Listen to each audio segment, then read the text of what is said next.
Hi hello. இன்றைக்கி சுவையான மீன் குழம்பு எப்படி பண்ணலான்னு வாங்க பார்க்கலாம்.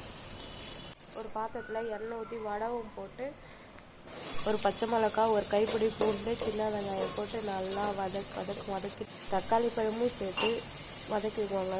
கொஞ்சமாக சால்ட்டு சேர்த்தா சீக்கிரமாக வதங்கிடும், சேர்த்துக்கோங்க. கரைச்சி வச்ச புளி கரைசலில் 4 ஸ்பூன் மிளகாய்த்தூள் சேர்த்துக்கோங்க.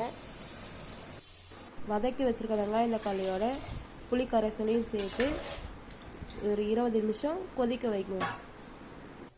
நல்லா கொதிக்க வைத்த பிறகு மாங்காயும் அதை கூட சேர்த்துக்கோங்க. சேர்த்தா மாங்காய் மீன் குழம்பு டேஸ்ட்டாக இருக்கும். அதுக்கப்புறம் மீனையும் சேர்த்துக்கோங்க. மீனை சேர்த்து நல்லா கொதிக்க வைத்து இறக்குனா சுவையான மீன் குழம்பு ரெடி. ரைஸுக்கும் சாப்பிட்லாம், இட்லிக்கும் சாப்பிட்லாம். சாப்பிட்டா டேஸ்ட்டாக இருக்கும்.